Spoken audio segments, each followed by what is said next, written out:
Oke, Bismillahirrahmanirrahim. Assalamualaikum warahmatullahi wabarakatuh. Salam sejahtera untuk kita semua. Selamat siang teman-teman semua. Semoga pada siang hari ini kita tetap diberikan kesehatan serta keberkahan oleh Allah Subhanahu wa taala. Oke, salat serta salam kita aturkan kepada baginda Nabi besar Muhammad sallallahu alaihi wasallam. Oke, kembali lagi di acara Self Talk.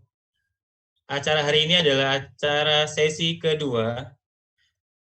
Yang pada sesi 1, teman-teman bisa melihat acaranya tersebut di YouTube Self Talk dengan tema Managing Short and Long-Term Memory.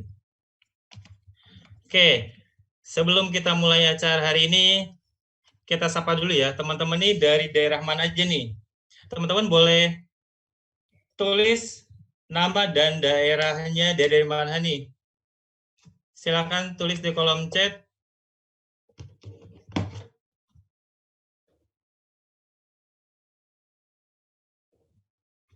Dan jangan lupa teman-teman bisa mengisi presensi yang ada di kolom chat. Yaitu bit.ly presensi Self Talk 2.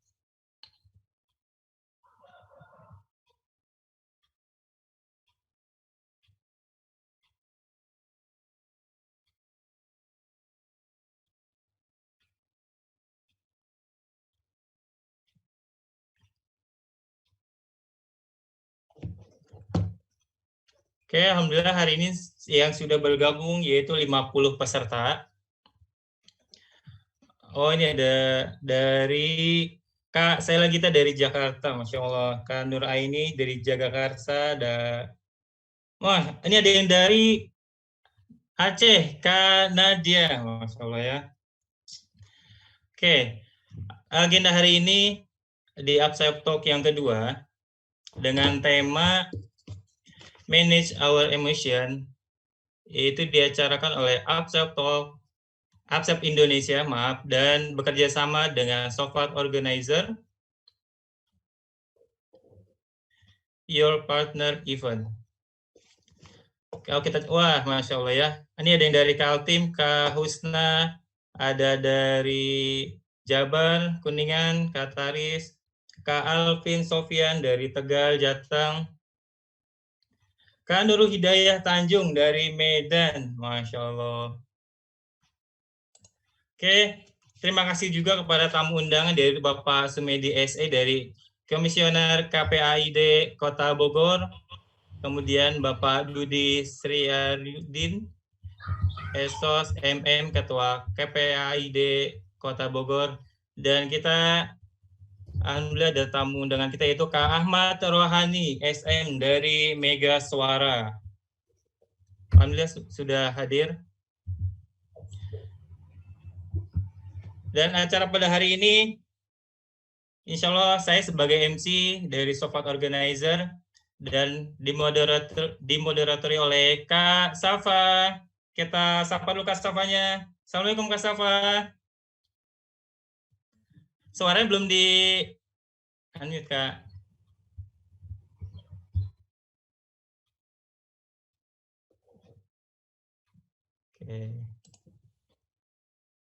Oke Kak Safa. Assalamualaikum Kak Safa. Oke. Gimana kabarnya Kak Safa? Alhamdulillah baik Kak. Alhamdulillah. Oke, Kak Safa akan memandu jalannya kegiatan pada siang hari ini yang nanti akan dibawakan oleh Bunda Tati Mistati. Nah, sebelumnya kita akan menyanyikan dan mendengarkan lagu Indonesia Raya.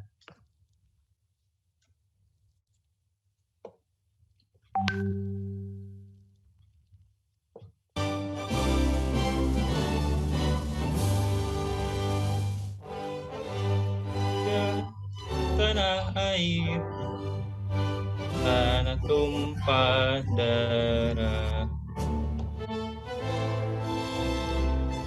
Ku berdiri jadi pandu ibuku.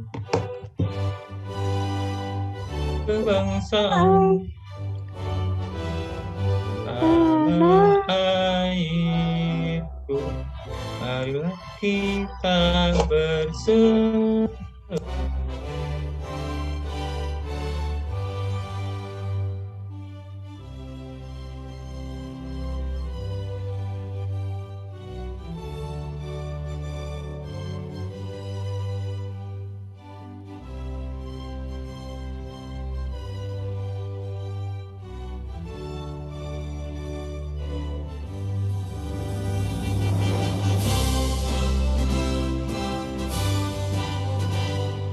Tanahku negeri yang indah.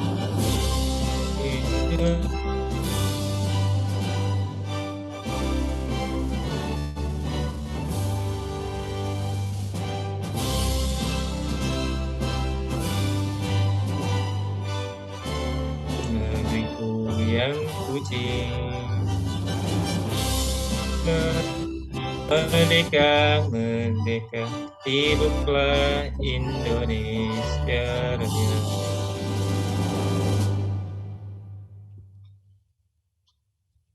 Oke, selanjutnya kita akan mendengarkan himne sekolah.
Oke, baik, terima kasih teman-teman semua.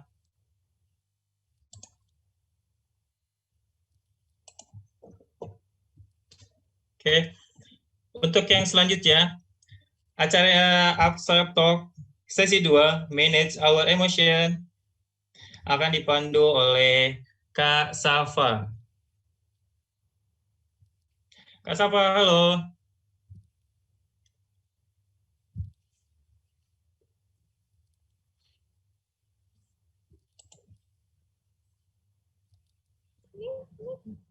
Oke, udah. Oke, halo Kak Safa. Ya, Kak. Oke, Kak Safa langsung dari studio nih. Ya, Gimana baik, kabarnya Kak Kak. Safa? Alhamdulillah baik, Kak. Alhamdulillah.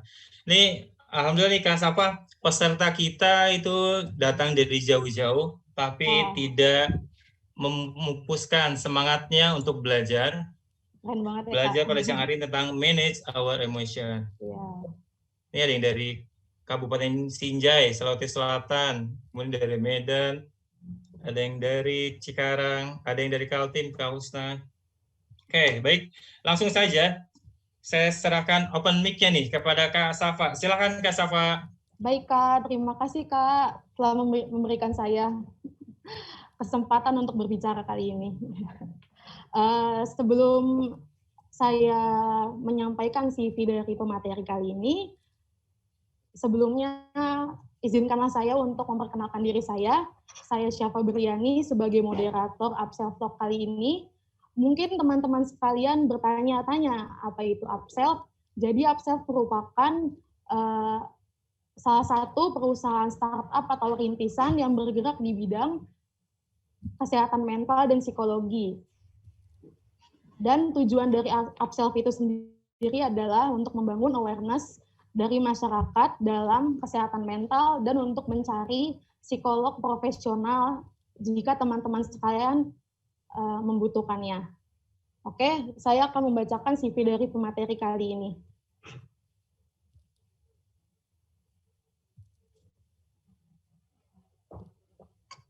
Pemateri kita kali ini adalah Ibu Tati Mistati Espesi yang merupakan seorang trainer, motivator, dan terapis di bidang psikologi anak dan umum, pendidikan formal dan non-formal, parenting, dakwah, terapi, kewirausahaan, dan keuangan dan investasi.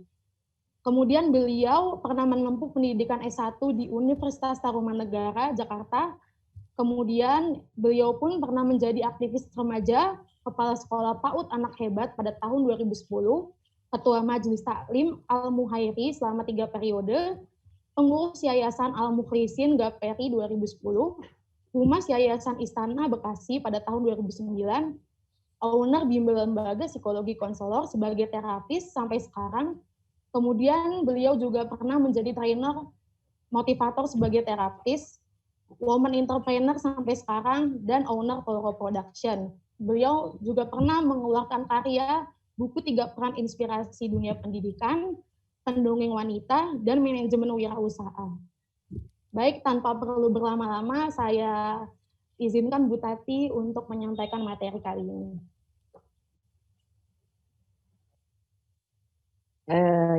Selamat siang semuanya. Assalamualaikum warahmatullahi wabarakatuh.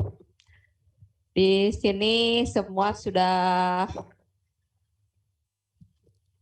sama-sama menyimak dari awal, dari MC, kemudian moderator. Saya kemungkinan tidak perlu memperkenalkan lagi ya, karena sudah melihat CV saya, atau nanti ingin lebih dekat dengan saya bisa melalui nomor pribadi saya atau langsung ke Upsell Indonesia melalui webs. Selamat siang semua. Masih dengan mata-mata mengantuk atau semuanya sudah makan siang?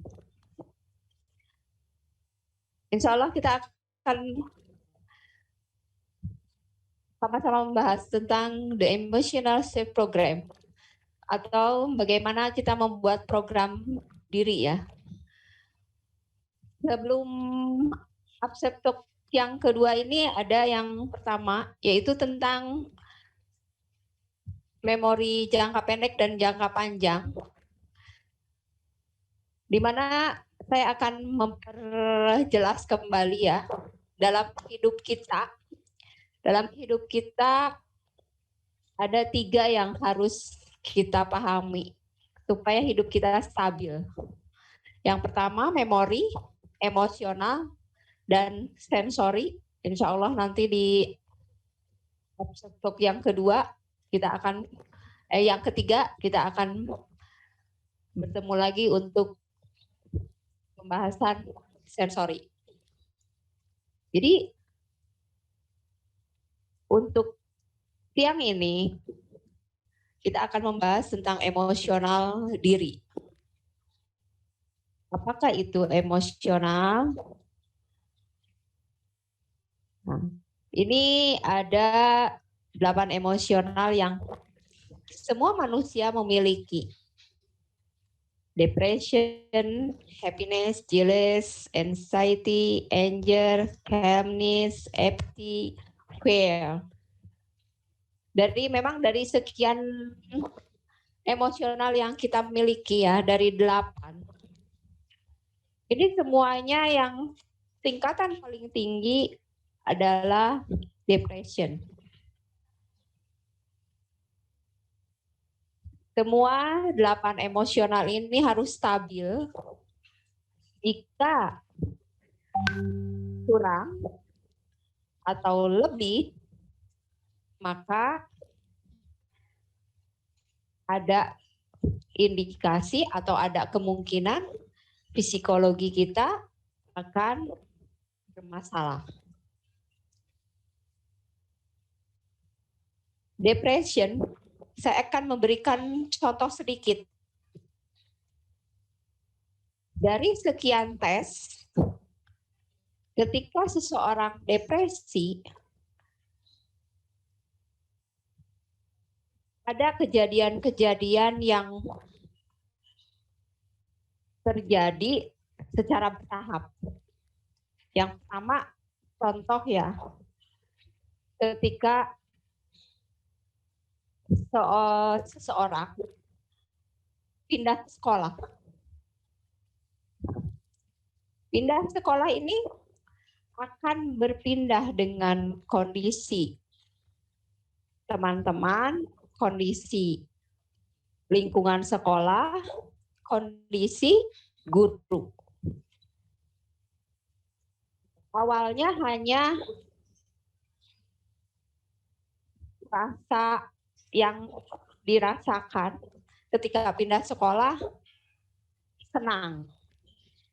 Tapi ketika sesuatu hal terjadi, bertemu teman yang sangat-sangat sekali dia rasakan tidak nyaman, terjadilah anger, kemarahan.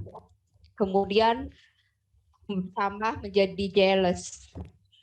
Dan semua itu tidak dalam porsi yang dimiliki oleh seseorang, tapi terus bertambah, akhirnya ke tingkat yang paling tinggi, paling berat, yaitu depression.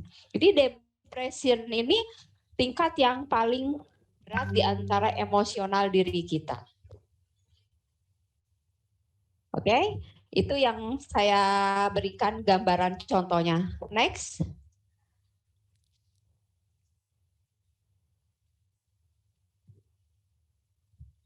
Ini self confession. Semua orang pasti memiliki. Semua orang pasti punya rasa. Semua orang pasti muncul perasaan-perasaan ketika orang tua kita dalam kondisi marah, otomatis seorang anak pasti akan muncul perasaan. Baik itu ikut marah atau memberikan ketenangan. Jadi dari emosional ini semua, kita harus mampu membuat konsep bagaimana perasaan yang harus kita miliki. Dengan perasaan kita yang sudah bisa membuat konsepnya, kita akan memberikan kemudahan kepada orang lain yang mempunyai perasaan yang muncul dari 8 emosional tadi. Jadi sebelum kita bisa memberikan perasaan kepada orang lain, alangkah baiknya kita ke diri sendiri. Jadi diri kita ketika kita marah, ketika kita senang atau bahagia terhadap sesuatu, kita kontrol. Kita lihat mayoritas dalam hidup semua manusia yang tingkat tingginya adalah marah. Di antara semua 8 emosional tadi, anger, marah itu semua mayoritas memiliki. Dibandingkan dengan calmness atau tenang, itu jarang dimiliki. Tapi kalau kemarahan, mayoritas dimiliki oleh semua orang. Next. Ini ada komponen self compassion. Jika kita sangat menyayangi diri kita sendiri, di poin nomor 1, perhatikanlah kebaikan hati apa kepada diri sendiri. Kemampuan untuk memperlakukan diri kita itu seperti apa? Banyak kejadian-kejadian seperti yang sudah saya banyak terima ya dari klien saya. Seorang mahasiswa, seorang mahasiswi yang mempunyai permasalahan psikologi tidak bisa membuat kebaikan hati pada diri sendiri.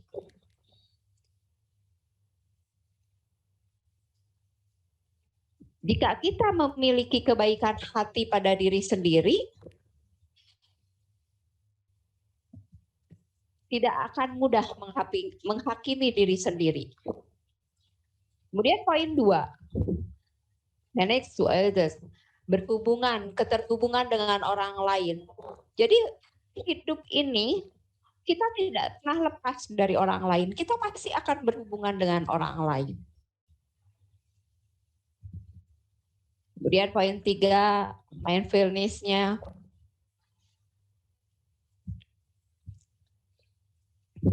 Perhatian. Jadi kita harus bisa 3 komponen ini tertata rapi di dalam diri kita.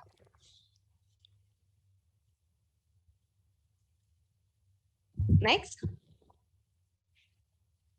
Ini bagaimana melatih self-compassion-nya? Saya memberikan 3 saja, yaitu membangun relasi yang bermakna dengan orang lain, bersikap lembut pada diri sendiri, juga orang lain, bersikap mindful. Jadi porsi-porsinya kita harus bisa mengatur ya. Bagaimana membangun relasi yang bermakna dengan orang lain. Bagaimana bersikap lembut kepada diri sendiri dan orang lain. Bagaimana bersikap perhatian kepada diri sendiri, kepada orang lain. Karena dari kita bisa melatih self-compassion ini, insya Allah dengan emosional kita akan stabil. Tidak mudah marah, tidak mudah depresi, tidak mudah jealous, cemburu. Jadi untuk kaitannya melatih self compassion ini perlu program. Kadang kita tanpa program ada yang bisa, ada yang tidak. Jadi alangkah baiknya dengan program. Program itu kalau di dalam istilah psikologi bisa juga dengan skala psikologi ya, dari komunikasi kita, bagaimana agar kita berkomunikasi tidak menimbulkan emosional. Next. Dari 8 emosional semuanya, ini yang sering terjadi. Ketika kita tenang berlebihan, pasti ada stres. Ketika kita cuek, empati kita berlebihan, pasti ada stres. Ketika kita ada kecemasan, anxiety-nya, pasti stresnya ada. Jadi 8 emosional itu harus balance, harus seimbang. Ketika stres itu sudah ada, reaksi tubuh itu ada perubahan. Respon fisik, respon mental, dan emosional. Hanya saja ketika stres itu masih dalam taraf di bawah ringan, itu masih dalam taraf wajar. Bagaimana ciri orang yang stresnya di bawah ringan ya? Artinya dia masih bisa tertawa tanpa mengganggu orang lain. Nah, ini di sini ketika melihat saya mendengar, silahkan saja tertawa jika memang ada yang bisa membuat tertawa, tapi tidak mengganggu orang lain, itu masih di bawah ringan. Tapi kalau sudah kita tertawa, hahaha sampai mengganggu orang lain, bahkan diri sendiri merasa tidak merasakan kalau saya ini sedang tertawa. Nah itu masih stres di bawah ringan. Jadi tahapan stres ada ringan, sedang, berat. Kemudian depresi pun sama, ada ringan, sedang, berat. Tahapannya ini mengikuti bagaimana seseorang bisa mengatasi dari awal gejala depresi ringan, kemudian tidak teratasi depresi ringan, maju ke depresi berat atau ke sedang dulu biasanya sebelum ke berat. Jadi ringan, sedang, berat. Nah ini yang harus kita perhatikan ya. Seperti klien saya juga ketika memang ditinggalkan seorang pacar ya. Awalnya hanya stres. Ketika dia emosi muncul karena ditinggal pacar, akhirnya stres ringannya muncul. Ke kampus sudah mulai berkurang, untuk dorongan semangatnya. Tidur pun mulai berkurang, sulit tidur.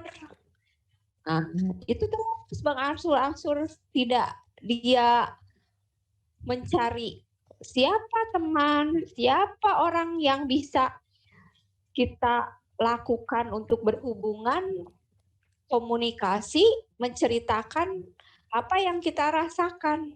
Karena memang psikologi ini tidak bisa dengan hanya diam.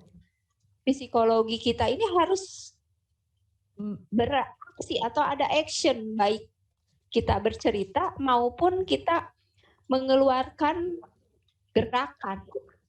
Jika kita dalam kondisi ada permasalahan, tidak ingin bercerita, kita bisa melakukan action fisik. Minimal ada yang kita lakukan di luar. Contoh pergi ke pantai ketika pacar atau pasangan meninggalkan, kita pergi ke pantai berteriak sesuka kita yang bisa dilepaskan. Nah ini, jadi perhatikan awal dari gejala depresi itu stres dulu. Hanya ada ringan, sedang, dan berat. Oke, next. Ini beberapa tanda stres ya. Kita harus perhatikan. Ketika terus-menerus merasa takut atau khawatir, perubahan pola makan dan pola tidur, sulit tidur atau tidur berlebihan, sulit berkonsentrasi, mengingat, dan mencerna informasi. Bagi yang merokok, biasanya konsumsi rokoknya meningkat. Ditambah lagi gejala klinisnya, kondisi sakit kronis ya, jika ada sesuatu semakin memburuk seperti sakit perut, kemudian mual, atau gatal-gatal, itu juga sama. Kita kadang bisa mengatakannya alergi. Tapi ternyata memang secara medis, jika kita konsultasi, dari stres itu kita akan merasakan alergi. Tiba-tiba bentol, nah seperti itu. Kemudian sensitif, mudah marah, tersinggung, uring-uringan, sedih, menangis. Itu stres awalnya ketika ditinggal pacar itu kita hanya menangis. Dan ketika menangis kita mendengarkan lagu. Sakitnya tuh di sini, di dalam hatiku. Nah, akhirnya terus lagu itu tersimpan di dalam hati, tersimpan di dalam memori. Dan menangis itu menjadi sesuatu yang bisa memberikan ketenangan dan gejala-gejala negatif yang bertumpuk. Nah, itu awalnya dari stres, terus ringan, sedang, berat, akhirnya masuk ke depresi ringan. Dari depresi ringan ini kejadian yang banyak saya tangani. Awalnya satu, banting barang. Ketika cuci piring disuruh orang tua, kata permasalahan ditinggal pacar itu. Banting sampai pecah. Sudah, orang tua kan tidak paham. Kenapa anak saya setiap mencuci piring itu ada yang pecah. Kemudian dia langsung masuk kamar, tutup pintu, menangis, menutup muka di bantal, sampai nangis terus. Tidur pun tidak seperti yang sebelumnya. Tidur, tapi air mata terus keluar. Ya, jadi bisa kita pahami ya. Sensitif, mudah marah-marah dan sedih, menangis itu udah mulai beberapa tanda stres, tolong diperhatikan.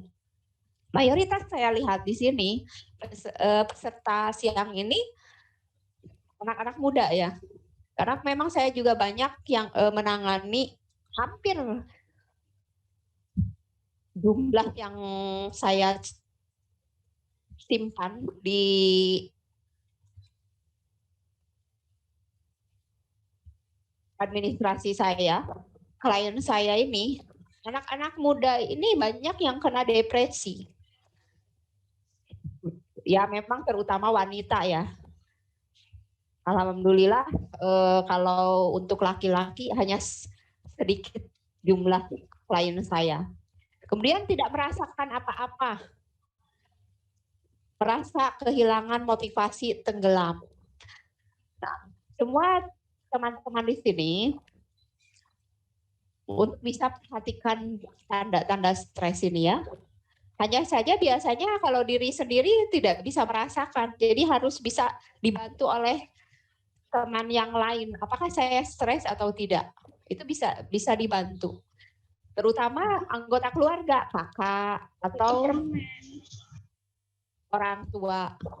Banyaklah untuk untuk selalu terbuka kepada orang tua ataupun saudara. Oke, next. Nah, ini tips mengatasi stres di masa pandemi ya. Karena kan para mahasiswa ini termasuk sudah masuk ke dalam depresi di bawah ringan ya, karena perpindahannya tempat belajar yang biasanya di kampus sekarang harus di rumah secara online. Itu tidak bisa dipungkiri, pasti ada depresi di bawah ringan. Hanya saja tolong untuk diperhatikan tidak masuk dan tidak naik ke depresi ringan, sedang, dan berat.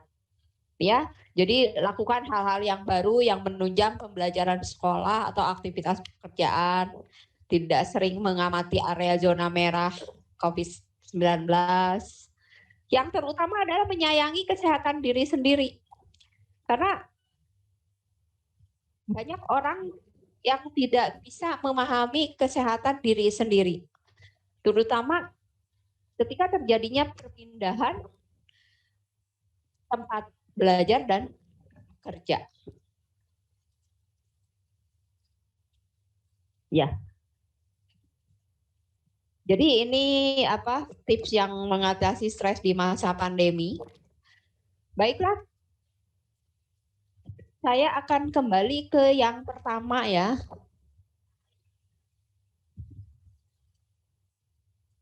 Ya, emosional diri. 8 emosional diri, saya akan memberikan penjelasan lebih lebih rinci dari depression, happiness. Happiness ini harus kita pahami antara senang dan kebahagiaan itu berbeda ya. Ketika sekarang ini kita bertemu melalui daring ya. Itu senang, tapi belum tentu semua yang hadir di sini bahagia. Perbedaannya senang dan bahagia itu bisa kita lihat. Ketika orang yang senang saja, hanya senang, saat ini senang melihat dan mendengarkan daring ini. Tapi kebahagiaan itu akan terlihat ketika setelah daring ini melakukan perubahan dalam diri kita. Yang terutama adalah menyayangi diri sendiri atau mencintai diri sendiri. Karena pasti yang hadir di sini semua tidak menginginkan ya yang namanya mengalami depresi. Mungkin teman-teman di sini ada yang pernah melihat orang depresi. Dari depresi ini, itu bukan lagi emosional diri. Dari depresi itu, dia akan terganggu ke sensori dan memori. Jadi hidup kita ini 3 yang harus kita stabilkan. Memori, emosional, dan sensori. Jadi orang yang sudah ke depresi, otomatis memorinya pun bermasalah atau rusak. Sensorinya pun bermasalah atau rusak. Ketika semua ini tidak stabil atau rusak, yang 2 ini ya, sensori dan memori, maka depresinya ini yang ada di emosional, itu akan berpindah. Setelah depresi berat, dorongan yang tidak disadari oleh diri sendiri yaitu bunuh diri. Karena banyak kejadian yang memang sudah konsul ke saya, banyak yang dorongan bunuh diri. Di situ udah langsung, itu adalah depresi berat. Dan untuk mengatasinya harus melalui terapi obat-obatan. Mengapa harus memakai obat-obatan? Obat-obatan yang dipakai itu simpel, yaitu obat tidur. Jadi ketika tidur dia tidak akan ada dorongan dan memori serta sensorinya tidak bekerja. Jadi oleh dokter atau psikiater, dokter kesehatan jiwa itu diberikan obat tidur. Dari situ dia bisa tidur. Hanya dibantu oleh obat. Tahapannya seperti itu yang telah saya lakukan ke beberapa klien ya, melalui terapi agar depresinya dari berat menjadi sedang, kemudian menjadi ringan dan hilang sama sekali. Jadi perhatikan sekali dengan emosional diri ini. Kemudian bagi teman-teman mahasiswa ini, karena saya tidak mengalami yang namanya kuliah online ya, baru di tahun ya di abad 21 ini ya, kita mengalami kuliah online, bahkan mungkin dengan Pak Menteri Nadiem ini akan dipermanenkan. Itu rencananya yang sudah bisa dilihat di beberapa media sosial. Bisa dibayangkan oleh beberapa teman mahasiswa, mahasiswi di sini ya, jika sekolah atau kampus daring dipermanenkan, apa yang akan terjadi itu kembali ke diri kita sendiri. Bagi saya ya, yang biasa ke sekolah, kami tidak ada masalah. Nah, jadi ini ketika daring ini perpindahan dari suasana kerja atau suasana sekolah itu masuknya ke 07. EPI, cuek. Anda semua, anak-anak muda, ada tidak yang pernah mengalami rasa cuek dengan orang tua, rasa cuek dengan waktu, rasa cuek dengan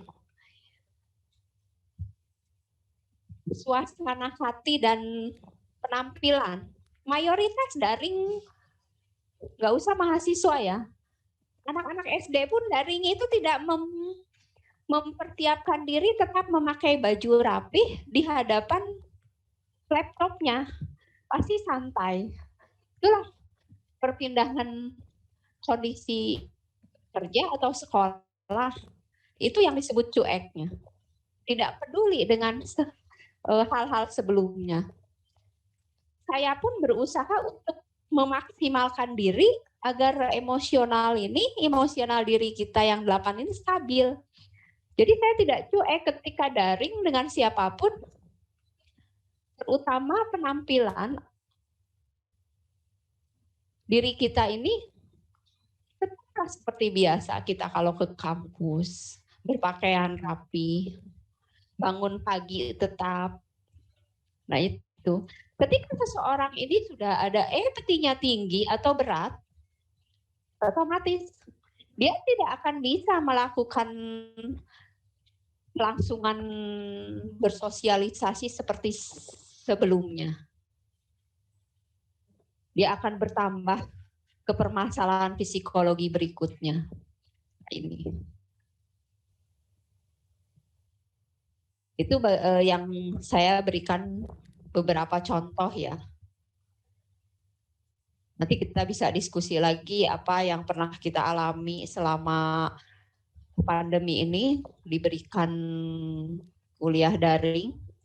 Anak-anak sekolah SD, SMP, SMA pun ya semua pasti mengalami perubahan dalam psikologi diri kita ya.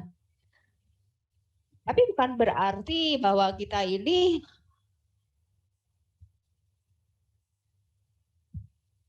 harus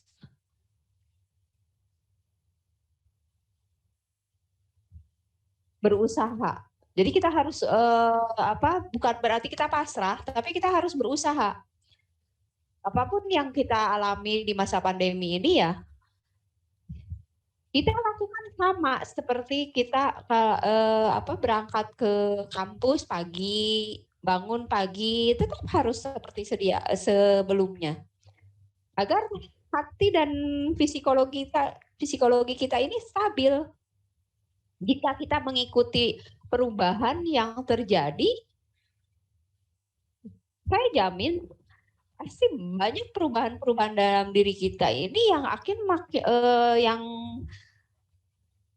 berangsur-angsur menjadi drop, menjadi menurun. Kemudian dari semua emosional diri ini,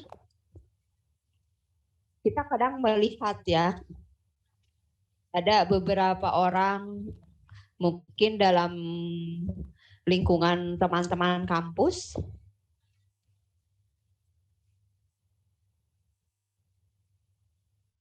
yang disebut nomor 3 ini jealous ya. Itu biasanya memang dalam pergaulan.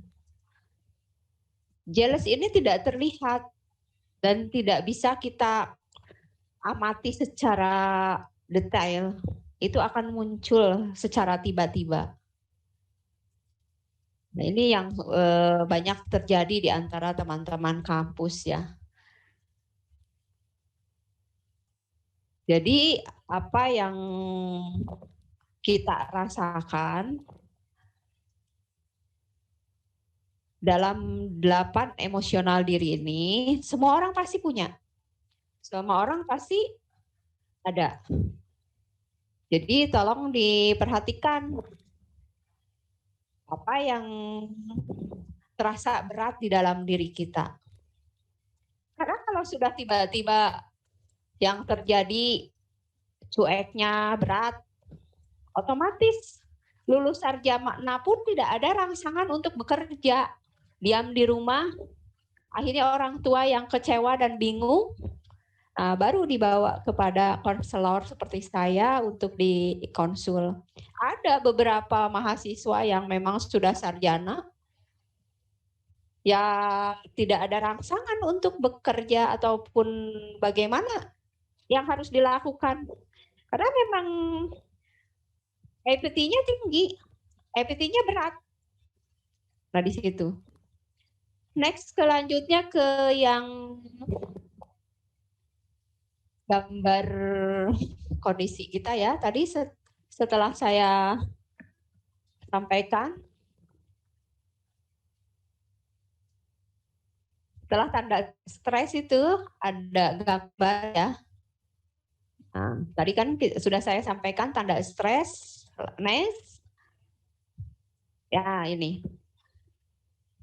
Ini dari Absep ini saya melihat ada quote positif ya. Dari Amit Ray, seorang penulis ya. Penulis dari keturunan India yang saya tahu. Nah, ini sebelahnya ada gambar. Kelangsungan hidup kita ini pilih yang kiri atau yang kanan, ibarat benang kusut ya. Ya, kita hidup ini seperti benang. Kalau dari gulungannya terus mengalir, emosionalnya stabil, maka hidup kita akan berjalan dengan baik.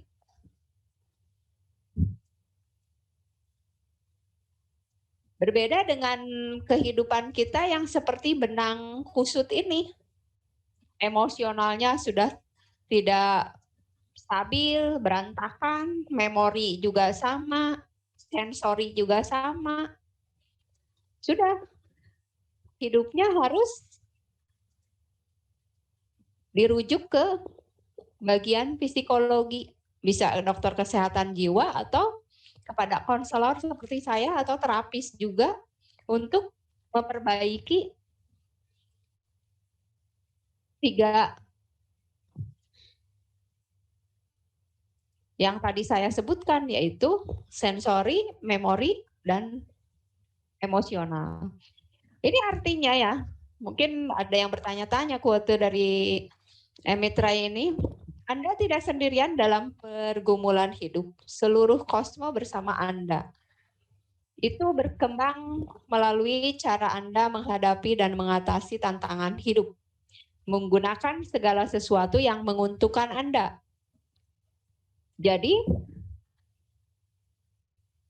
hidup ini tidak semuanya akan berjalan seperti apa yang kita inginkan. Tapi hidup ini akan terus berjalan walaupun kita ini tersandung oleh masalah, walaupun kita ini sukses, hidup ini kita tetap harus berjalan. Ya kalau di dalam Al-Quran kan di surat Al-Insyirah ya, bersama kesulitan ada kemudahan. Itu. Jadi di dalam Al-Quran juga sudah ada quote positifnya untuk psikologi kita. Bersama kesulitan ada kemudahan.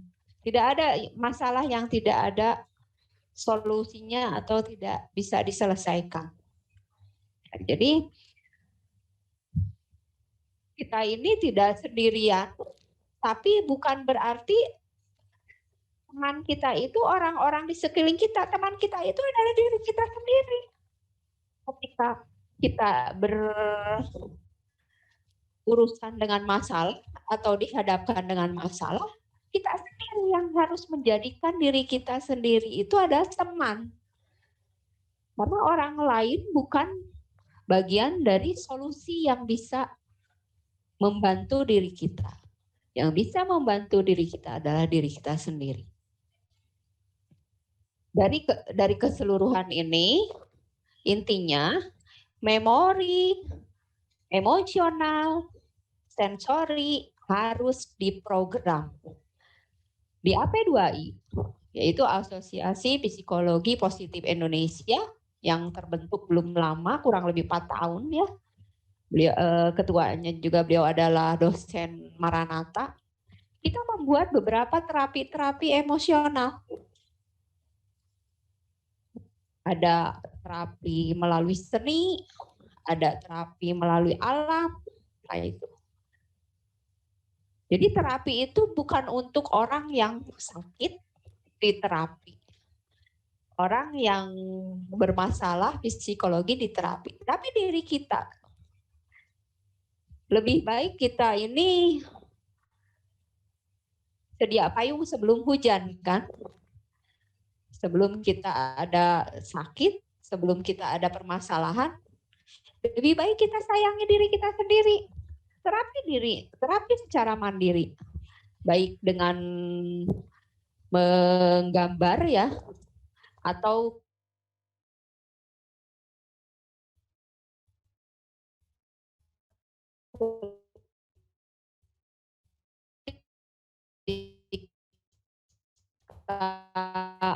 kita hanya berfungsi untuk menutup hidung atau lap tangan.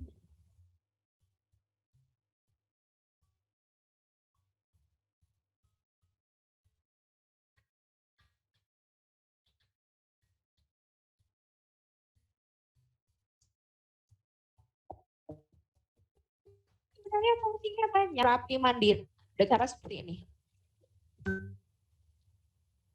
Itu otomatis tangan marah kita akan menurun.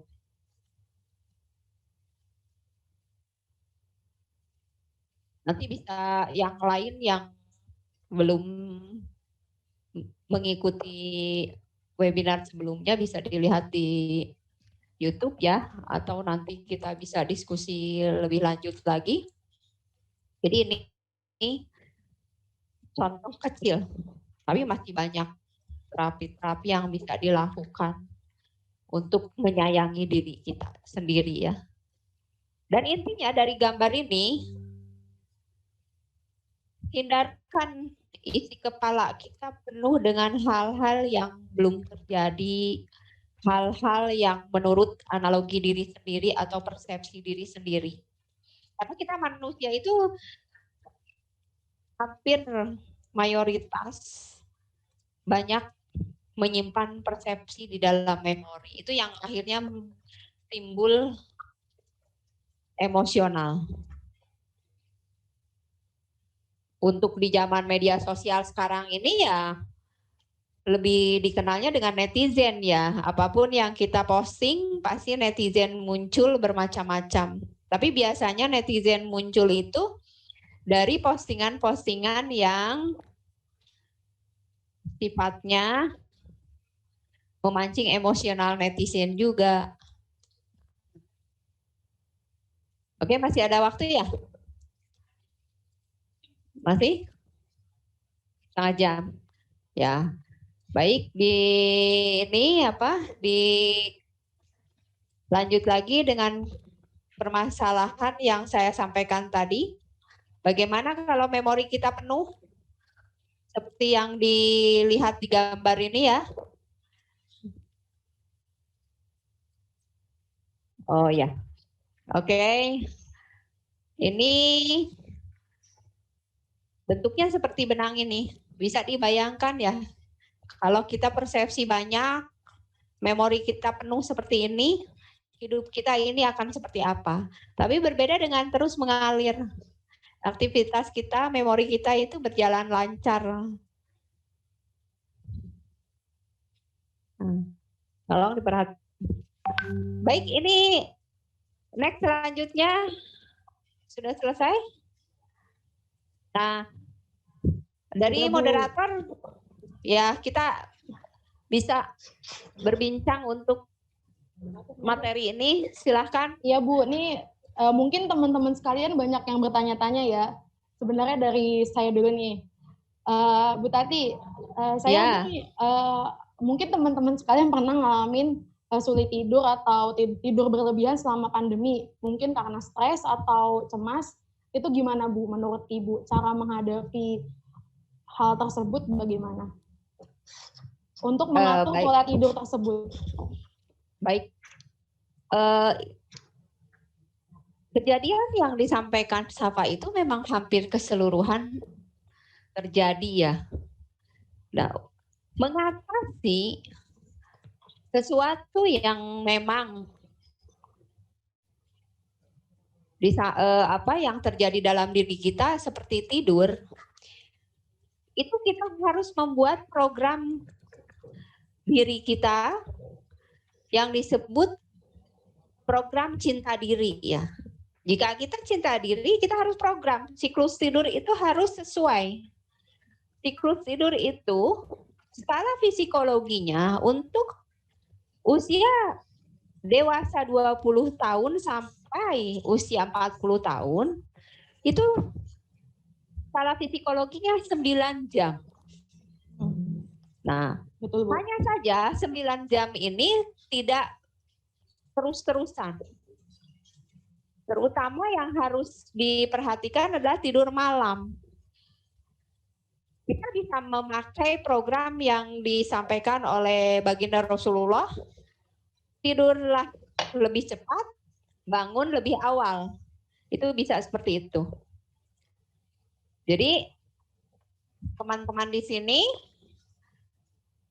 intinya jika menyayangi diri sendiri, buatlah program emosional dan program memori. Nanti untuk sensorinya programnya next di absen talk berikutnya. Ini yang dua dulu, emosional dan memori harus ada programnya. Jika tidak diprogram, kita tidak akan paham bagaimana mencintai diri kita.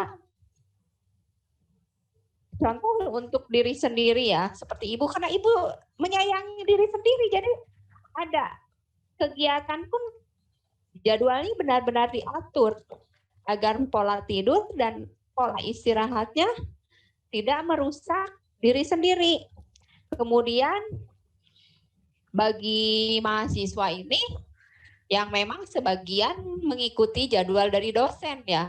Betul, Bu. Ada dosen yang memberikan materi kuliahnya malam. Biasanya deadline-nya malam atau enggak esok harinya. Jadi dikebut maksimal mungkin. Ya, betul. Hanya saja bagi anak muda ini secara skala psikologinya 9 jam tidur, usahakan tidak memakai prinsip balas dendam. Ketika malam itu begadang ya, atau malam itu banyak dengan Zoom sampai tidur jam 2 malam. Usahakan ya tetap bisa bangun pagi. Untuk mengatur tidur kembali itu bisa. Hanya saja dorongan dalam diri emosional diri ini jangan ada dalam balas dendam. Karena balas dendam itu dorongan emosional orang, ciri-ciri emosional dari jealous.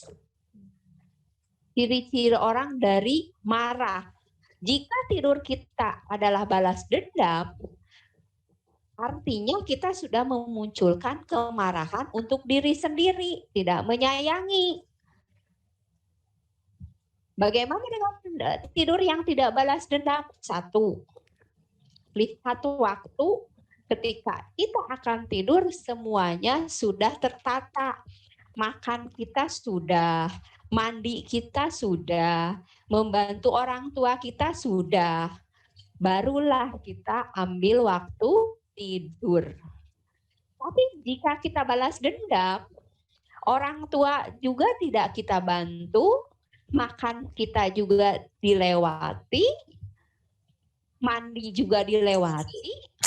Nah, dorong kecemburuan, jealous dan anger bersatu, akhirnya kita melakukan tidur balas dendam.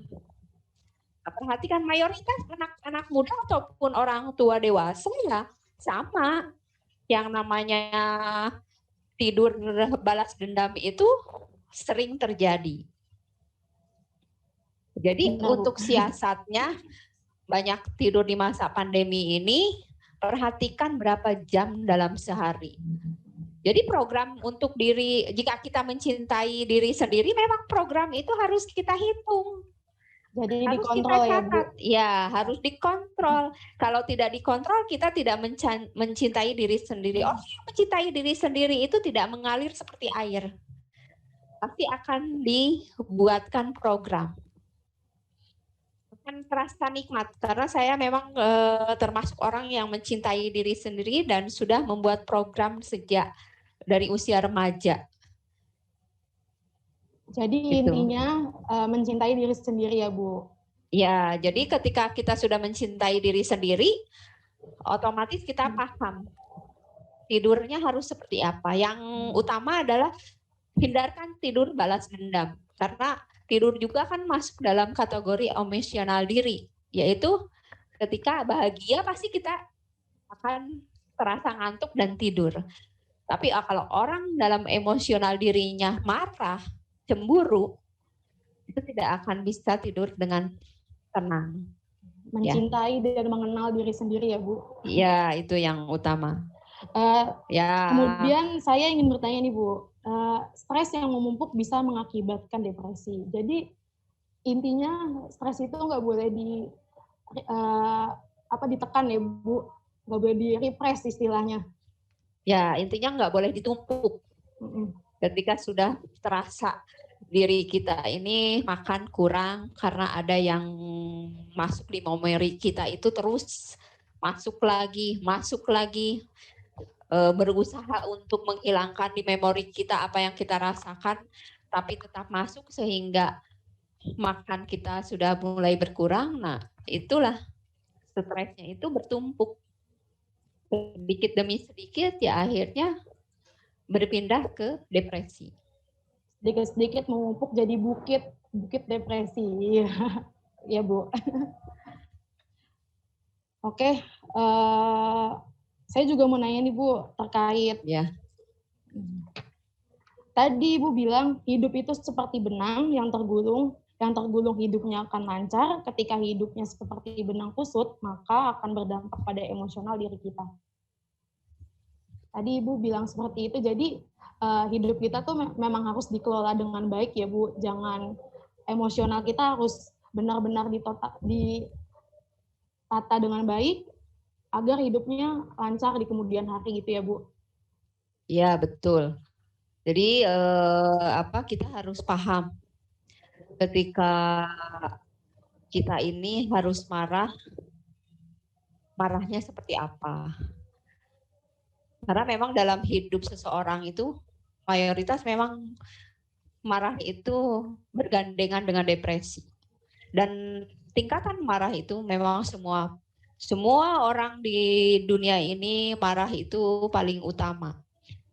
Ketika teman salah bicara sedikit saja, kita langsung marah. Ya, ketika di perjalanan kita ngantri terus didului orang, itu mayoritas muncul marah, tidak ada yang istilahnya tenang.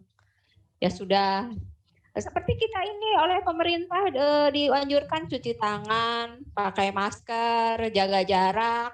Tapi kita di tempat keramaian masih ada banyak yang tidak memakai pola itu. Ada yang marah, ada yang memberi ketenangan, silakan memberikan jalan. Gitu. Jadi kalau kita sudah terasa sayangnya kepada diri sendiri, otomatis kita akan paham kontrol emosi kita ini harus seperti apa ketika di jalan berkendaraan, dari samping atau kiri atau kanan ada motor nyelip yang hampir tabrakan. Kalau kita sudah paham dengan emosional diri, ya tidak perlu memaki-maki lagi orang. Ya, kalaupun memaki tapi tidak dengan marah. Istilahnya hanya mengeluarkan rangsangan sensori kita. Karena ketika kita emosional muncul, sensori kita akan terdorong bergerak. Emosional itu memang refleks, jadi kadang beriringan. Tapi kalau kita sudah paham ya, itu kita tidak akan terkena gerakan sensori. Contoh begini, ketika orang ya, ini botol. Ketika di sini, tiba-tiba tersenggol tumpah. Ketika dorongan emosional kita, itu muncul kecemasan, cemas, takut basah atau lain. Semua orang teriaknya itu gerakan sensori. Sama ketika kita di jalan, sedang menyetir ataupun naik motor, di belakang akan nabrak. Otomatis, karena dorongan emosional marahnya keluar, sensori keluar, yaitu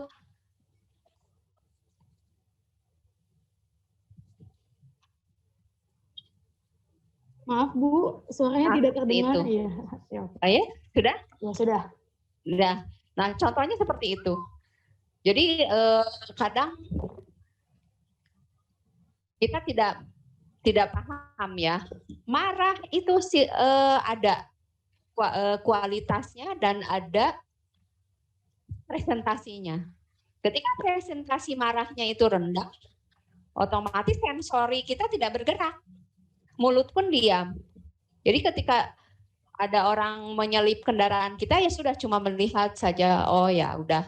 Berarti yang nyelip itu memang nyawanya punya cadangan, tidak takut tabrakan ataupun celaka gitu. Cuma gitu aja. Tapi kalau kita emosionalnya tidak bisa mengukur kualitas dan presentasinya, otomatis sensori kita bergerak. Beda pelanya di kampus juga yang berantem. Kalau marah kita harus tonjok, harus tampar. Nah ini sensori. Ya, kita bergerak sensorinya. Sama dengan orang depresi. Ketika dia sudah stresnya tinggi, kemudian naik ke depresi, ya otomatis apa yang dilihat dia benda tajam, itu akan dipakai untuk memotong urat nadinya. Self-injury. Atau merusak-rusak mukanya. Nah, seperti itu. Jadi yang penting kita harus tahu emosional kita, kualitasnya, dan presentasinya. Itu. Oke.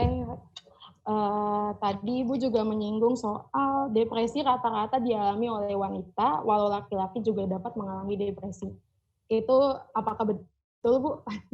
Ya, konfirmasi. Karena data statistik di beberapa biro itu depresi banyak dialami oleh para wanita.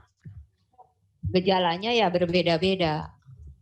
Ada pula, tapi tingkat data statistiknya itu lebih banyak wanita. Ya, karena memang dalam data kependudukan pun perceraian itu lebih banyak dialami oleh kaum wanita. Jadi memang sudah seperti ini kondisinya. Jadi ibu juga di beberapa komunitas membuat sebuah komunitas yang membentuk para wanita kuat. Artinya wanita ini harus bisa membuat lingkungan atau membuat aktivitas yang bisa menguatkan diri kita sebagai wanita itu. Karena memang multi sensori, multi sistem wanita ini. Dia bisa menjadi ibu rumah tangga, bisa juga menjadi pencari nafkah. Itu wanita. Kalau pria kan ketika dia sendiri dan mempunyai anak, tidak bisa dia melakukan segalanya sendiri. Memang wanita itu multisensori, multisistem juga. Multi talenta dalam kehidupan. Jadi harus ada support system ya, Bu? Ya, support system gitu. Jadi ketika kita berbicara gini juga kita bisa keluarkan emosional kita yang di happiness-nya ya. Siapa boleh tersenyum dan tertawa dulu. Nah, seperti itu. Jadi semua yang menyimak di sini juga tidak semuanya hanya melihat dan mendengarkan saja, tapi nikmatilah dengan emosional diri kita ini. Kita jangan lupa kita ini ada yang namanya kebahagiaan. Orang bahagia ketika kita sudah tahu apa yang disebut emosional diri ya. Berbicara selingit dengan ada tersenyum dan tertawa. Ya. Oke, Bu. Oke, itu dia dari Bu Tati. Oke, lanjut ke sesi tanya jawab. Iya. Ini sudah ada yang bertanya, Bu. Ya. Lumayan banyak nih, Bu. Dari Sonia Koirunisa. Selamat siang, Ibu. Terima kasih atas pemaparan materinya. Saya izin bertanya. Tadi juga sudah disinggung kalau teman dan keluarga sangat membantu kita dalam merasa dan mengekspresikan emosi. Namun terkadang ketika kita merasakan emosi negatif, justru teman, keluarga, bahkan lingkungan tidak menerima itu. Padahal stres sendiri kan diawali dari emosi negatif yang memupuk, yang tidak mampu kita rasa dan ekspresikan. Lalu bagaimana caranya kita tetap bisa mengekspresikan emosi negatif tersebut, meskipun lingkungan kita tidak menerimanya? Terima kasih, Ibu. Jadi intinya dia memiliki emosi negatif, tapi tidak bisa menyalurkannya, Bu. Ya, bisa diperjelas lagi ya. Emosi negatifnya berupa apa ya? Kak Sonia, bisa tolong diperjelas?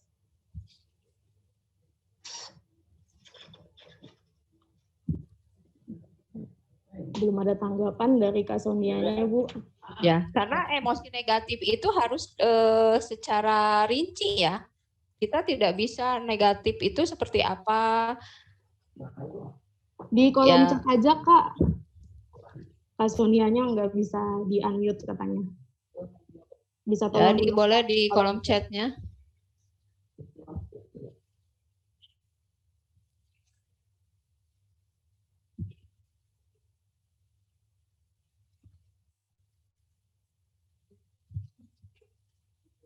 Mungkin kalau dari saya ya, emosional negatif ini misalkan usia Sonia itu misalkan umur 20 tahun.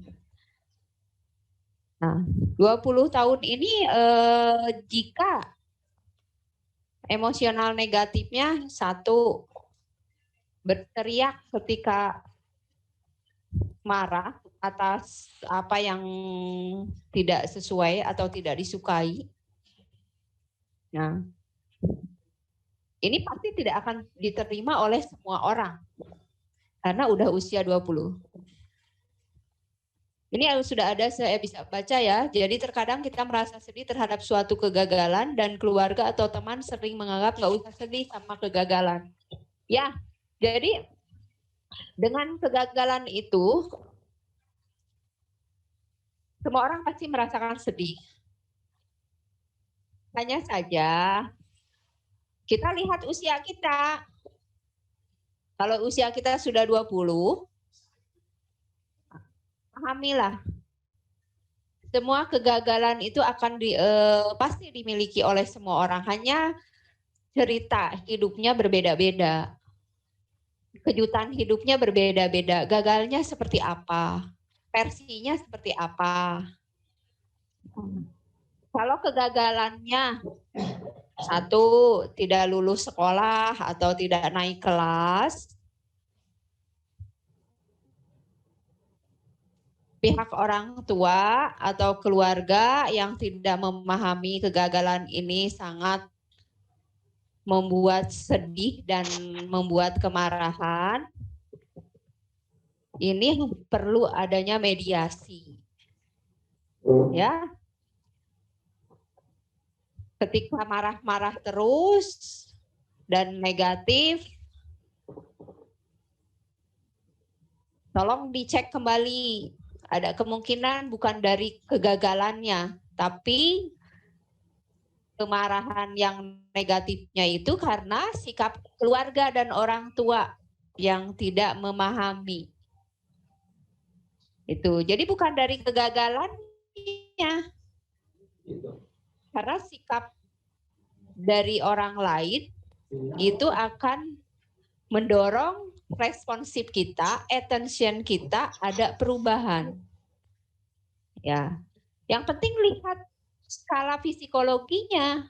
Ketika kita sudah usia 20, kalau marah-marah negatifnya, banting barang, terus meludahi orang, mukul orang, artinya memang harus dikonsulkan.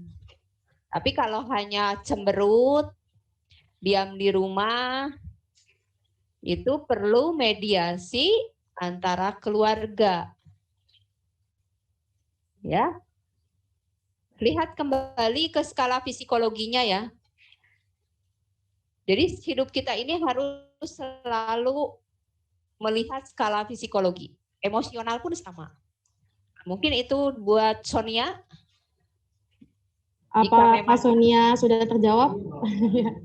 Ya, jika memang sih belum terasa maksimal, bisa dengan konsul ya, karena di forum ini kita tidak bisa juga Sonia untuk menceritakan lebih detail secara rinci permasalahan yang dialami, karena Sonia sendiri yang merasakan. Ya, bagi saya apapun yang dirasakan Sonia ini itu masih dalam kewajaran psikologi, tapi harus dilihat usia Sonia sekarang berapa. Jika marah-marah negatifnya tidak sesuai usianya, berarti harus dikonsul. Ya. Boleh? Sudah terjawab Kak Sonia? Sudah bisa dipahami? Bisa direspon lewat kolom chat? Sudah Bu. Ya, jadi bisa dipahami seperti ini. Lihat di usia ya.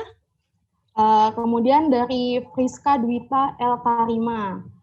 Saya izin bertanya, apakah trauma masa lalu ketika masih kecil seperti terkena bullying dapat mempengaruhi emosional seseorang ketika sudah dewasa? Misalnya ketika sudah dewasa, orang tersebut menjadi sensitif dan mudah menangis. Kalau memang iya, bagaimana caranya untuk memperbaiki emosional tersebut supaya tidak lebih mudah menangis? Terima kasih, Ibu. Baik ya, Rizka. Memang betul. Bullying yang dirasakan sejak kecil dan terus masih tersimpan di memori, itu berpengaruh sampai usia dewasa. Ya, ketika mudah nangis, mudah emosional, caranya hanya menghilangkan kejadian bullyingnya itu. Di memorinya harus dikeluarkan. Caranya melalui terapi mandiri. Bisa dengan satu contoh, ketika menangis, usahakan tidak mengingat lagi kejadian ketika dibully. Ketika emosional, usahakan selalu langsung banyak minum air putih. Itu terapi mandirinya. Tapi kalau masih belum juga ada perubahan, melalui konsul dan terapi yang saya berikan lebih intens, dipantau apakah menangisnya ini tidak mengarah ke stres atau depresi, atau menangisnya hanya karena memang karakteristik seseorang atau genetik seseorang. Jadi karakteristik dan genetik ini berkaitan. Ketika kita mempunyai orang tua atau mempunyai mamah yang cengeng, genetiknya akan mengalir ke anaknya. Dan menjadi karakteristik anak tersebut menjadi cengeng. Sentimental. Nonton sinetron yang sedih menangis. Ada teman yang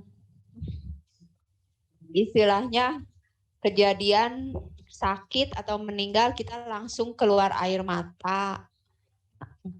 Itu harus melalui proses konsul yang dilakukan observasi menyeluruh oleh saya ya. Jadi bisa dikategorikan apakah ini ke kondisi depresi ringan atau ada stres berat. Itu nanti bisa dilihat. Tapi kalau genetik dari orang tua yang mudah nangis, bisa dihilangkan melalui beberapa terapi mandiri yang dilakukan oleh diri sendiri. Itu bisa. Nanti bisa melalui program-program saya juga bisa, kalau tidak bisa membuat programnya sendiri. Bagaimana bisa dipahami? Bagaimana Kak Priska? Bisa tolong tulis di kolom chat?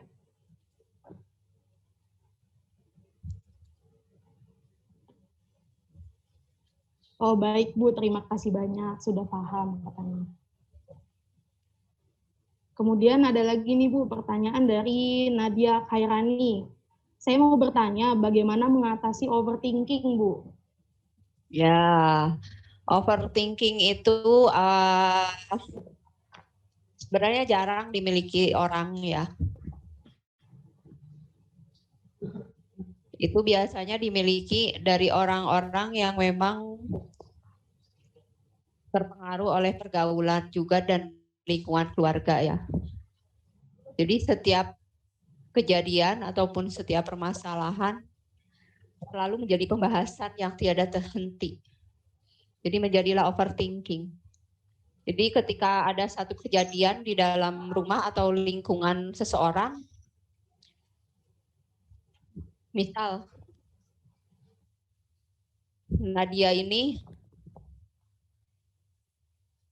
adiknya melakukan sebuah kesalahan. Dan kesalahan itu menjadi pembahasan di dalam keluarga. Terus dari seminggu dibahas sampai sebulan dibahas, nanti ada kejadian kesalahan lagi dibahas lagi. Akhirnya menularlah overthinking. Karena overthinking ini awalnya dari pergerakan sensori, yaitu mulut berbicara, kemudian ada emosionalnya, dan lebih banyak di visual dan di auditori ya, banyak dari pembicaraan dan pendengaran. Nah akhirnya timbul overthinking. Hal seperti ini sangat berbahaya. Jadi setiap ada orang yang ceritanya terus-menerus berulang-ulang, segera dihindarkan. Supaya kita bisa tidak memiliki overthinking. Ya. Karena ini overthinking ini termasuk yang sesuatu yang berbahaya. Baik untuk nanti kalau sudah berumah tangga ataupun mempunyai pacar ya. Apalagi kalau di dalam ini lapangan pekerjaan, nanti dengan berteman terjadilah konflik-konflik terus. Nah, ini harus dipahami ya, untuk tidak, artinya Nadia ini ada sensori yang mudah terkontaminasi, baik memorinya maupun sensori dari visual ataupun auditori. Nah, ini bisa lebih lanjut dengan saya untuk bisa menceritakan secara detail permasalahan yang sudah dialami sehingga menimbulkan overthinking. Mungkin itu bisa dipahami? Bagaimana Kak Nadia? Bisa tolong tulis di kolom chat?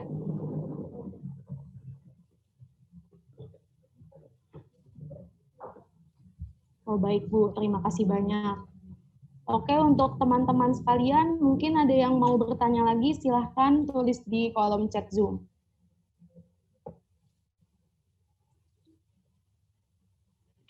Dari Putri nih Bu, saya ingin bertanya, saya seringkali merasa sangat mudah tersinggung terhadap orang tua saya karena saya sering merasa dikekang atau tidak diberi hak untuk memilih apa yang saya mau, mulai dari jurusan SMA, kuliah, bahkan hingga pekerjaan.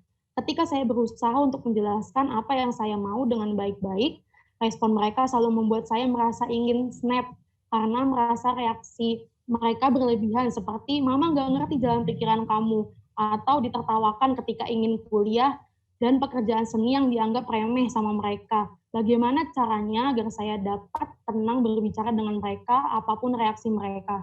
Begitu Bu. Untuk hal ini banyak sekali yang saya dapatkan ya dari klien saya seperti ini. Jadi memang orang tua banyak yang tidak memahami dengan apa yang menjadi figur orang tua ya. Karena kita manusia ini berhubungan dengan orang-orang yang mempunyai memori dan jalannya otak ya. Berbeda kalau kita berhubungan dengan mesin komputer. Ketika kita menginginkan jalannya seperti isi kepala saya tinggal enter. Tapi kalau dengan kelompok manusia ini kita harus paham, terutama sebagai orang tua ya. Hanya saja Putri ini usia sudah 20 kah? Jika usia 20 saya akan memberi gambaran ya. Skala psikologi usia 21 dari emosional, satu yang terutama adalah kebahagiaan. Seorang anak yang sudah masuk usia dewasa tidak lagi menerima kebahagiaan dari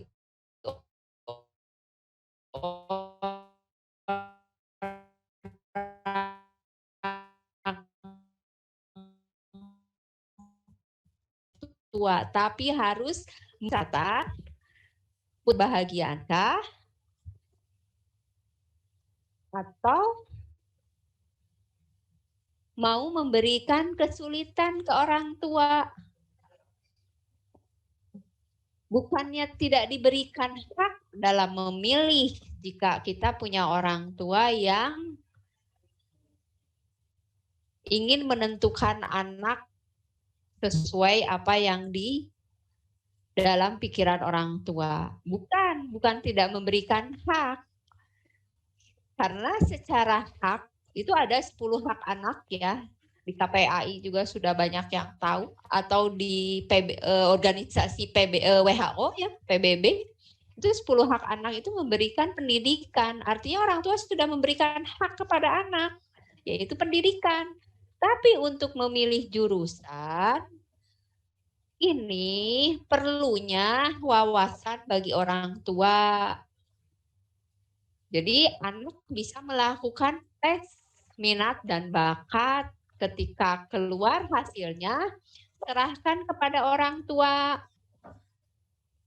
Tetapi jika orang tua tetap tidak berpengaruh dengan hasil tes minat dan bakat, artinya pilihannya cuma 2. Putri ini akan memberikan kebahagiaan kepada orang tua atau memberikan kesulitan. selain memberikan kebahagiaan kepada orang tua, juga memberikan kebahagiaan untuk diri sendiri. Ya.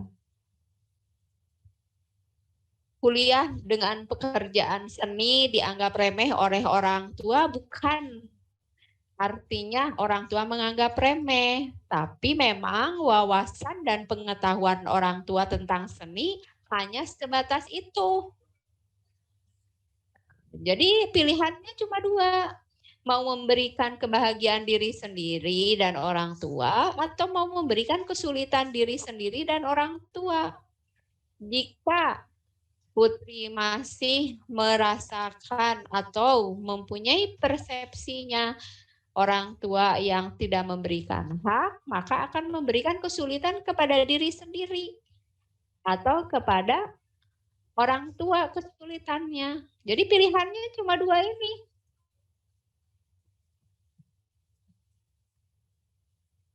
Jadi di usia 20 tahun, apalagi ini udah ada jawaban ya, Putri ini udah 22 tahun, ini udah diambang usia dewasa, psikologinya ini harus menjadi orang yang memberikan, bukan menerima. Beda usia 19 tahun ke bawah, skala psikologinya adalah menerima. Itu yang perlu dipahami. Jadi kalau sudah memberikan kebahagiaan kepada orang tua dengan menyelesaikan kuliah yang sudah dijalankan. Banyak klien saya istilahnya dia lebih suka di seni, ingin masuk IKJ. Tapi orang tua menginginkan untuk masuk ke Fakultas Bahasa. Untuk membuat bahagia diri sendiri dan orang tua, lakukan keduanya. Karena seni ini bisa melalui non-formal. Jadi kuliah bahasa Inggris, bahasanya tetap berjalan, bahasa Inggris, seninya pun tetap berjalan dan didampingi oleh saya. Jadi dengan seni apa yang dimilikinya ya tetap berjalan. Karena kehidupan ini semuanya tidak rumit. Yang menjadi rumit adalah isi memori kita. Memori kita yang seperti tadi saya gambarkan. Persepsi orang tua begini, persepsi kita kita tumpuk di dalam memori kita. Masuklah di memori jangka panjang. Nah, itu mungkin yang bisa saya kasih penjelasannya, karena saya bukan solusinya, tapi solusinya ada pada diri Putri. Artinya usia 22 tahun ini sudah bukan menerima kebahagiaan, menerima perhatian dari orang tua, menerima kasih sayang dari orang tua.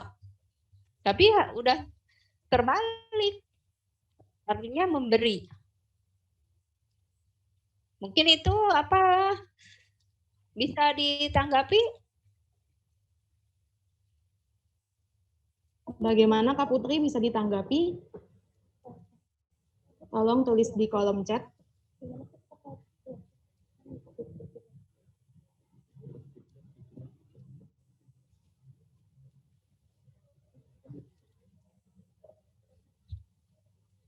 Oh, sudah Bu. Terima kasih atas masukannya. Kemudian ada pertanyaan Bu dari Acep Suhendar. Bagaimana cara mengatasi keresahan dan pikiran-pikiran negatif atas suatu kejadian? Ya, jadi dari keresahan dan pikiran negatif itu, memori kitanya ini harus dikosongkan beberapa kejadian. Jadi kalau resah itu munculnya dari memori yang penuh. Banyak kejadian masa lalu yang disimpan terus-menerus. Nah, ini juga berakibat sangat buruk ke emosional ya. Pikiran-pikiran negatif dan atas suatu kejadian itu nanti akan maju ke emosional yang disebut anxiety, yaitu kecemasan. Kemudian akan bertambah dengan kecemburuan. Ya. Jadi untuk Acep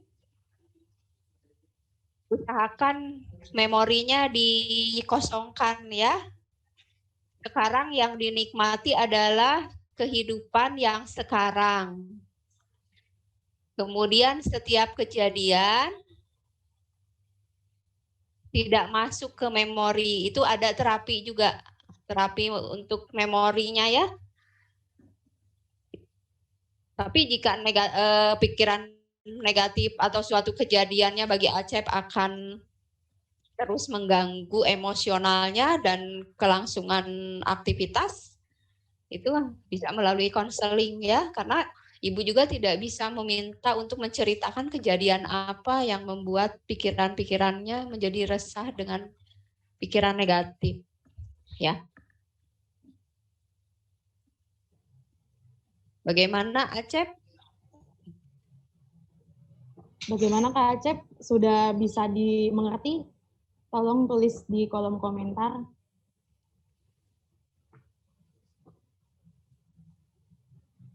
Sudah Bu katanya. Terima kasih Bu.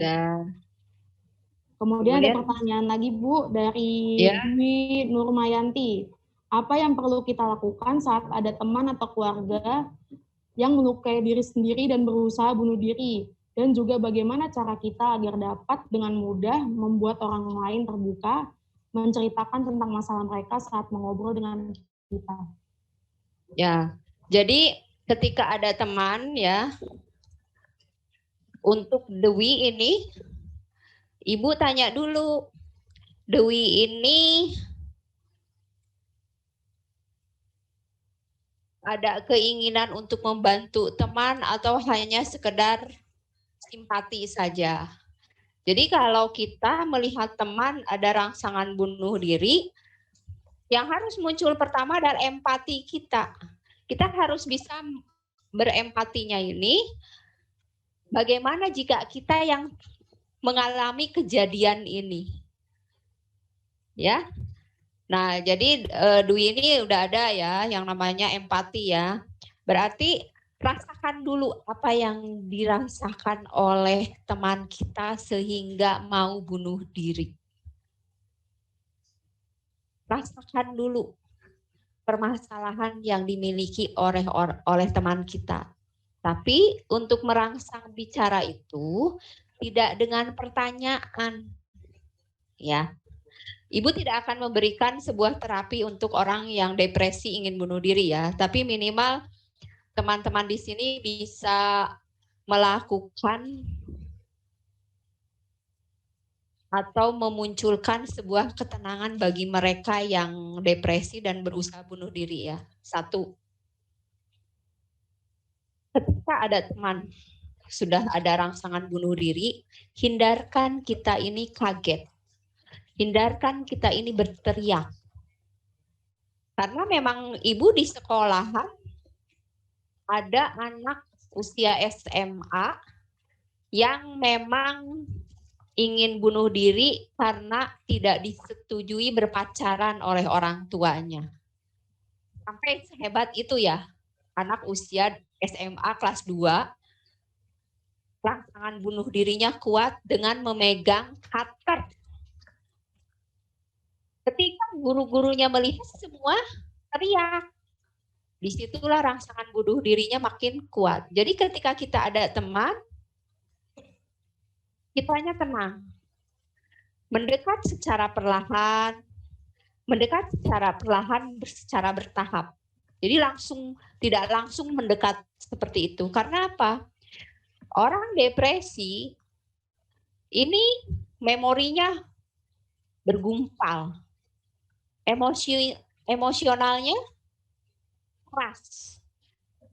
Ibarat batu ya, ketika orang ini akan bunuh diri, kita langsung datang serentak. Otomatis dia olah-olah akan ditampar.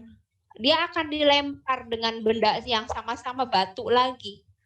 Sehingga orang ini dorongan untuk membunuh diri sendiri dengan menggunakan cutter semakin terjadi. Tapi ketika dia sudah bergerak, kegoncangan kejiwaannya, kita datang perlahan dan tidak menyimpan kekuatan dalam emosional kita. Kita memberikan ketenangan, bertahap satu langkah. Ajak bicara dengan kalimat-kalimat lembut. Maju lagi satu langkah. Biasanya sih ngamuk, langsung katernya begini.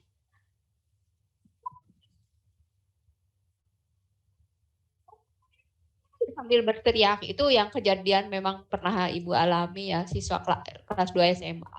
Tapi karena Ibu tenang, kemudian setelah lebih dekat, pokoknya kita suara harus rendah, tidak boleh suara tinggi. Itu biasanya berhasil. Yang penting kita merasakan, dan setelah orang yang akan bunuh diri ini supaya bercerita, kita yang harus dulu bercerita. Jadi jangan ditanya, kamu kenapa bunuh diri? Itu otomatis. Depresinya naik dengan diberikan pertanyaan. Tapi kita katakan, aku juga pernah mengalami ingin bunuh diri. Walaupun kita tidak pernah mengalami. Aku juga sama, dulu ditinggal oleh pacar. Dan ya sangat sedih dan sakit hati.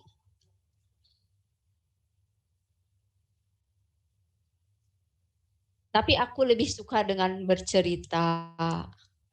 Insya Allah dari kita memulai dengan cerita kejadian yang sama dia miliki, dia akan bercerita permasalahannya. Hanya lihat tingkatan ilmu teman kita yang ingin bunuh diri ya, karena Ibu pernah mengalami, kalau anak usia SMA sih lebih mudah ya. Ibu pernah mengalami ada klien fakultas psikologi, dia depresi. Tapi pendidikannya lebih tinggi dari anak SMA, dan dia juga pengetahuan psikologinya cukup, jadi tidak dirangsang untuk menceritakan cepat. Itu memakan waktu sampai 1,5 bulan Ibu untuk observasi. Barulah dia cerita. Dan itu pun tidak cerita ke Ibu. Yang penting dia cerita apa yang dia alami. Jadi dia cerita ke kakaknya. Setelah Ibu observasi 1,5 bulan, keluarganya tidak bisa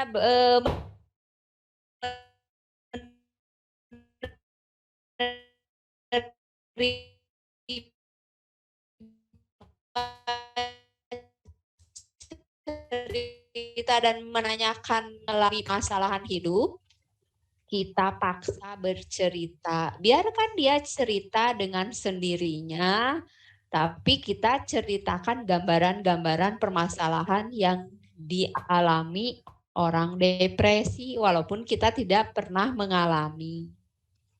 Itu saja. Ya. Ini bantuan yang namanya bantuan darurat ya, ketika di kampus atau di tempat kerja ada orang yang terdorong bunuh diri terus tidak mau cerita permasalahannya, itu caranya seperti itu. Tapi kalau lebih intensif ya memang harus konseling dulu, dan saya observasi kemudian tahapan langkahnya apa, karena depresi itu kan macam-macam permasalahannya ya. Nanti setelah terungkap permasalahannya kan akan terus berlanjut apakah ke ranah hukum atau tidak. Mungkin itu buat Dwi.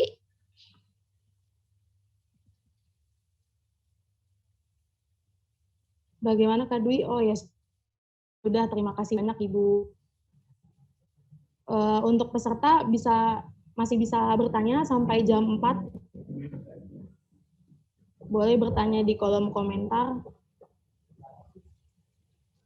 Ya, jadi sambil menunggu pertanyaan lagi, kita bisa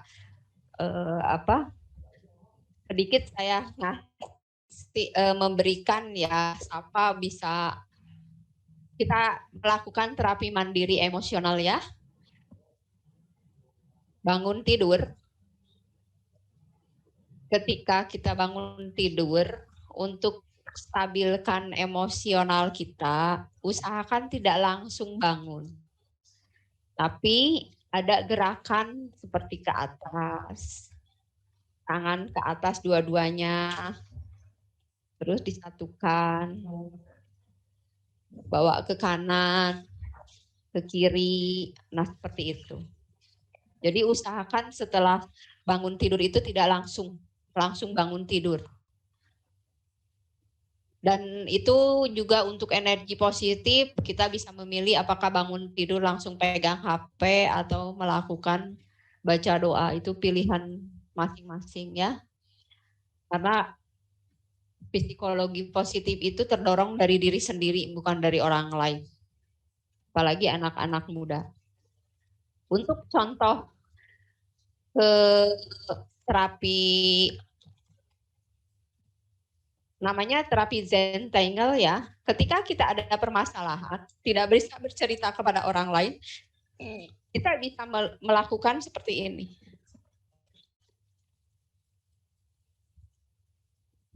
Kita membuat silang, terlihat tidak ya?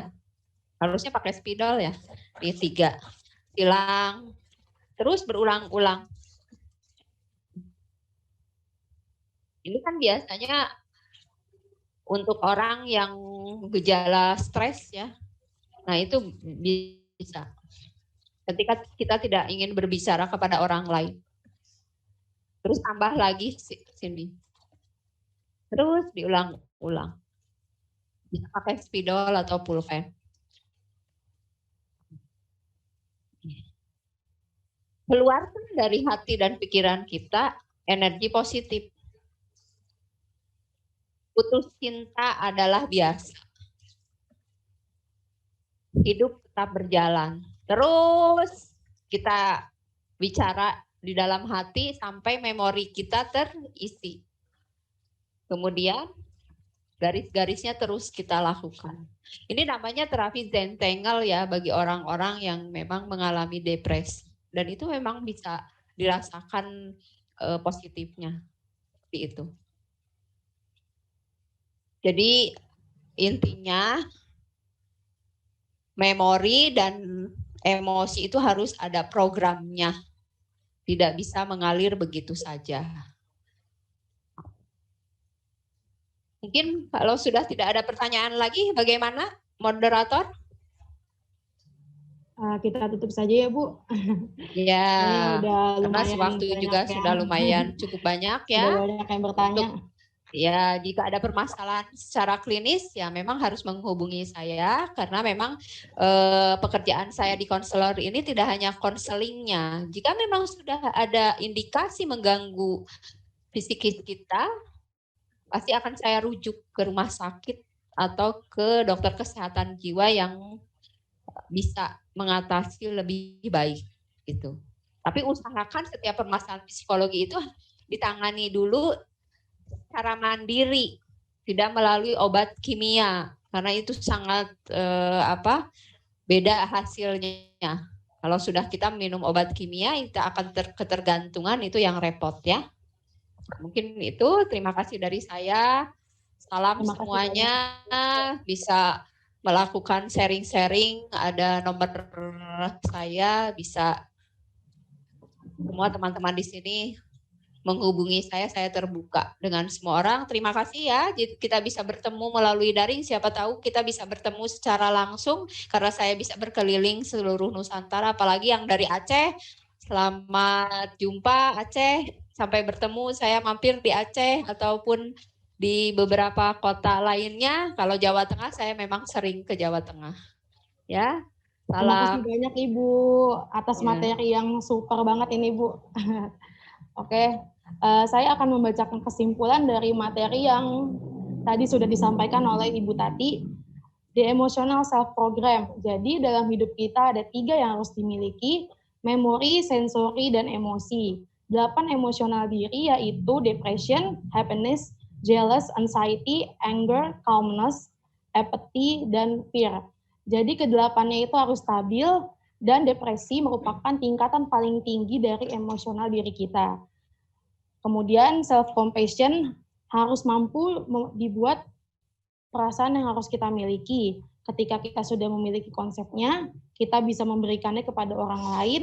Sebelum mengasihi orang lain, lebih baik kembali kepada diri sendiri terlebih dahulu.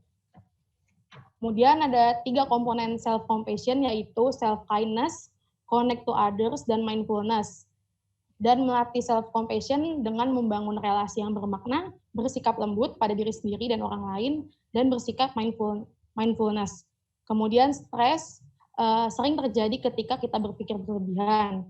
Ketika stres berada pada tahap ringan yang masih bisa tertawa dan tidak mengganggu orang lain, tahapan stres ada ringan, sedang, dan berat.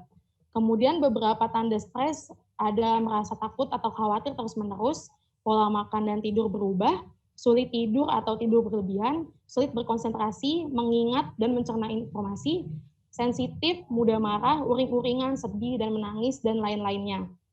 Kemudian ada tips mengatasi stres di masa pandemi, yaitu lakukanlah hal baru yang menunjang pembelajaran sekolah atau aktivitas pekerjaan. Tidak sering mengamati area zona merah, menyayangi kesehatan diri sendiri, diskusikan kesehatan mental bersama ahlinya, terima dan jalani, syukuri kehidupan ini, dan mencoba hal baru. Kemudian yang terakhir adalah hidup itu seperti benang. Benang yang tergulung, hidupnya akan lancar. Ketika hidupnya seperti benang kusut, maka berdampak pada emosional diri kita. Terima kasih banyak Ibu Tati atas materi kali ini.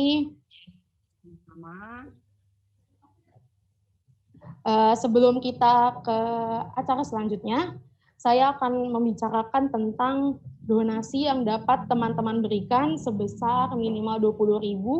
Dari donasi ini, peserta akan mendapatkan merchandise, yaitu bookmark atau pembatas buku, dan pin dari Upself yang akan dikirim ke rumah masing-masing. Untuk donasi dan info lebih lanjutnya, bisa teman-teman hubungi admin yang tertera di PowerPoint tersebut. Oke. Sebelum mengakhiri acara ini, lebih baik kita foto-foto bersama dulu. Untuk peserta, boleh dibuka kameranya.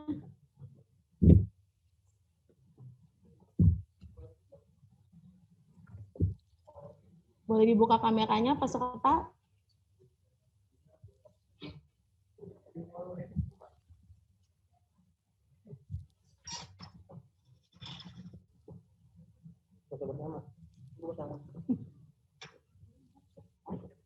Belum ada yang buka kamera, apa sudah? Boleh dibuka peserta untuk sesi foto dokumentasi.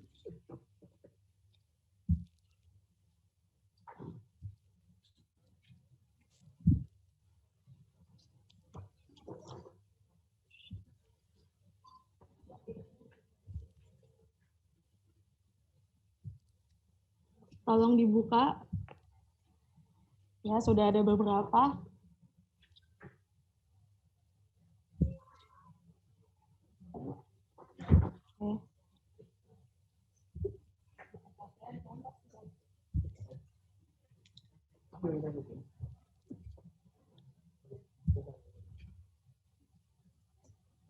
Oke, bisa tolong dibuka yang belum buka kameranya.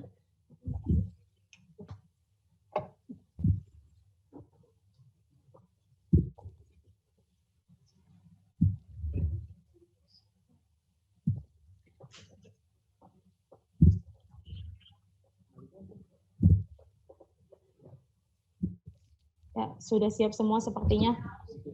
Oke, yang memandu sesi foto bersama bisa tolong dipandu. Baik teman-teman, saya yang akan melakukan pemotretan. Bagi teman-teman belum membuka kamera, oke. Baik, kalau begitu kita langsung saja ya. Saya akan menghitung dari 3 ke 1. 1, 2, 3. Oke, sebentar.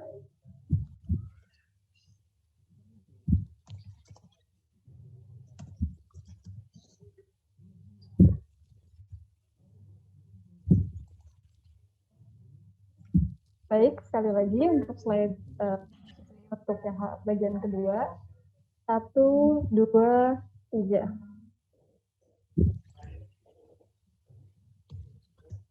Oke, sudah. Terima kasih.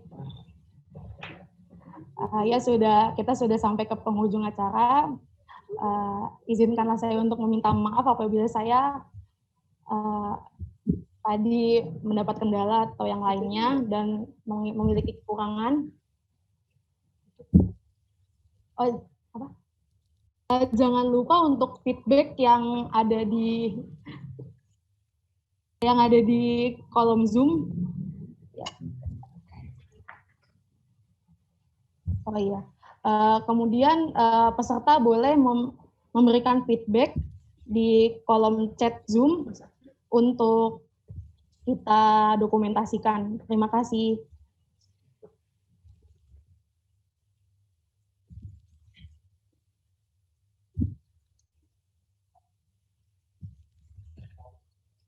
Oke, alhamdulillah kegiatan hari ini sudah berjalan dengan lancar. Terima kasih kepada Bu Tati atas materi yang telah disampaikannya. Semoga apa yang telah diberikan bisa bermanfaat untuk kita semua, khususnya juga untuk Bu Tati dan penuh dengan keberkahan. Oke, tadi kita sudah membahas tentang masalah emosi, the emotional self program. Terima kasih pada Miss Tati, juga teman-teman dari Upself, juga teman-teman semua yang sudah hadir di acara Zoom meeting kita pada siang hari ini, yang sudah meluangkan waktunya untuk belajar bersama tim Upself. Dan sampai ketemu lagi di Upself sesi ketiga. Teman-teman bisa melihat materi sesi 1 dan sesi 2 di YouTube Upself Indonesia.